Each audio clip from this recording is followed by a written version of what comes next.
नमस्कार दोस्तों, फिर से स्वागत है आपका हमारे YouTube channel watch listen and learn with PV में। कैसे हैं दोस्तों? उम्मीद करते हैं स्वस्थ होंगे, मस्त होंगे। हम आज पढ़ने और सीखने वाले हैं प्रश्नावली 1.1 यूक्लिड विभाजन प्रमेय का जो अध्याय 1 है उसके अंतर्गत प्रश्नावली 1.1 का प्रश्न नंबर 2। क्या कहता है प्रश्न नंबर 2? इसी प्रकार का याद होगा आपको कि ये जो प्रश्न नंबर 2 है लिखा है, पहले पढ़ के बता देते हैं। दर्शाइए कि कोई भी धनात्मक विषम पूर्णांक, कौन सा धनात्मक विषम पूर्णांक 6q-1 या 6q-3 या 6q-5 के रूप का होता है जहाँ q कोई पूर्णांक है। अब दिमाग पे जोर डालिए। इसी प्रकार का एक सवाल हल किए थे हमने पिछले वीडियोस में। उदाहरण नंबर 3 आपके 10वीं की किताब में दिया हुआ है। उदाहरण नंबर 3 में कुछ इसी तरीके का सवाल था वह। अगर आपने वह वीडियो नहीं देखा है तो आई बटन पे क्लिक कर दीजिए। बिल्कुल वीडियो ओपन हो जाएगा आपके स्क्रीन पर, आप उसे भी देख सकते हैं। सेम टू सेम वैसा ही ये भी है। वहाँ पे ये कुछ मान अलग था, यहाँ पे मान अलग है, लेकिन बात एक ही है। धनात्मक विषम पूर्णांक उसमें भी कहा गया था, धनात्मक विषम पूर्णांक इसमें भी कहा गया है। धनात्मक विषम पूर्णांक के संबंधित जितने भी सवाल आएंगे सारा एक जैसे होंगे। ठीक है, सभी का प्रोसेस एक जैसा है, हल करने का तरीका भी एक जैसा है। चलिए समझते हैं कैसे हल करना है। तो हम यूक्लिड विभाजन प्रमेयिका से हल कर रहे हैं, तो लिख दीजिए यहाँ पे सबसे पहले यूक्लिड विभाजन प्रमेयिका से या एल्गोरिथम से भी लिख सकते हैं, कोई दिक्कत नहीं है। तो क्या होता है यूक्लिड विभाजन एल्गोरिथम? a बराबर बी क्यू धन आर, जहाँ r का मान बड़ा होना चाहिए या बराबर होना चाहिए 0 के और छोटा होना चाहिए b। a और b क्या है याद दिला दें आपको, दोनों ही धनात्मक पूर्णांक होते हैं। और q क्या होता है हमारा?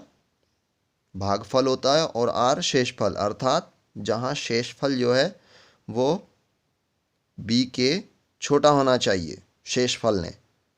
ठीक है, और 0 से बराबर या 0 से बड़ा होना चाहिए। चलिए करते हैं सवाल को हल। दिया है, क्या दिया है हमारे पास में? a बराबर 6q धन 1, a बराबर 6q-3 एवं a बराबर 6q-5। ठीक, ये दिया हुआ है, इसलिए b बराबर क्या निकल के आ जाएगा? देखिए 6q 6q 6q, तो b बराबर क्या है? 6। अतः r के संभावित मान क्यों लिख रहे हैं? क्योंकि b बराबर 6 है ना, तो इससे देखिए आप b से छोटा होना चाहिए r ने, और 0 से बराबर या 0 से बड़ा होना चाहिए। तो r के संभावित मान क्या हो जाएंगे? पहला तो 0 हो जाएगा, फिर 1 हो जाएगा, 2 हो जाएगा, 3 हो जाएगा, 4 हो जाएगा, 5 हो जाएगा, 6 होगा क्या? नहीं। 6 क्यों नहीं होगा? क्योंकि r बराबर b हो जाएगा। अगर r बराबर 6 ले लिया तो b से छोटा होना चाहिए, इसलिए r के संभावित मान 0, 1, 2, 3, 4 और 5 है।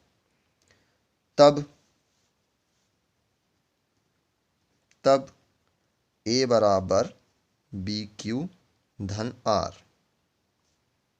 से, बस ये जो r के जितने भी मान हैं इसमें रखते चले जाइए और b का भी मान रखते चले जाइए, आपको उत्तर अपने आप मिलते चला जाएगा।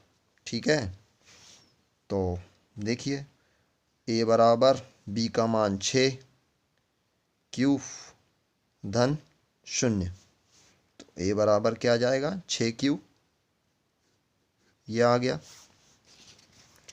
दूसरा देखिए दूसरा मान रखिए, दूसरा मान क्या है आर का 1, तो ए बराबर 6q धन 1 हो जाएगा। अब ए बराबर बी का मान तो 6 ही है, तो 6q धन 2 हो जाएगा। ये हम अलग से कहीं से नहीं रख रहे हैं, ये यहाँ देखिए आप, यहाँ पे सारा चीज़ लिखा हुआ है आपके सामने, ठीक है। ए बराबर बी क्यू धन आर है, तो ए बराबर बी का मान 6, क्यू धन आर का मान 2, ये रखा हमने, ठीक है। अच्छा, यहाँ से हम जो है ना 2 कॉमन निकाल लेते हैं, ठीक। ए बराबर 2 कॉमन निकाल लेते हैं, तो 6 में से 2 निकला, कितना बचा 3, 3 दूनी 6 होता है ना, और धन 1, ठीक। या ये लिख लीजिए या ये लिख लीजिए, ये अभी समझाने के लिए लिखा है, क्योंकि इसका कारण भी बताएंगे हम अभी, ठीक है। इसी प्रकार से ए बराबर अभी 2 रखा था, आर बराबर, अब आर बराबर 3 रखेंगे, तो 6q धन 3 हो जाएगा, ठीक। और ए बराबर 6q धन 4, आर का मान 4 रखने पर, तो इसमें से भी आप कॉमन निकाल लीजिए 2 को, तो 2 तिया 6 और 2 दूनी 4। इसी प्रकार से ए बराबर 6q धन 5 हो जाएगा। क्यों? क्योंकि हमारे पास आर के मान क्या थे, 5 तक थे ना, 1 2 3 4 5, और शून्य भी था, तो शून्य रख दिया हमने, फिर 1 रख दिया, फिर 2 रख दिया, फिर 3 रख दिया, फिर 4 रख दिया, और फिर 5 रख दिया। तो हमारे पास में 5 इक्वेशन बोलते हैं या समीकरण बोलते हैं, ऐसे ये प्राप्त हो गई। अब हम चलते हैं प्रश्न की ओर। प्रश्न क्या बोल रहा था हमें कि दर्शाइए कि कोई भी धनात्मक विषम पूर्णांक, विषम पूर्णांक बोला गया है, याद रखिए, सम पूर्णांक नहीं, विषम पूर्णांक 6q धन 1 या 6q धन 3 या 6q धन 5 के रूप का होता है, और जहाँ q कोई पूर्णांक है। तो ठीक है, q तो कोई पूर्णांक है ही, क्योंकि ये तो q है ना, तो पूर्णांक ही मान लेंगे उसे। अब हम यहाँ पे लिखेंगे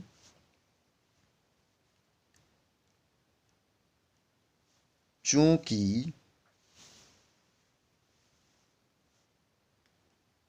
a बराबर 6q, a बराबर 2 3q धन 1 और a बराबर 2 3q धन 2, ठीक। ये वाला और 6q जो हमने शून्य रखा था मान, ये, ठीक है। तब ये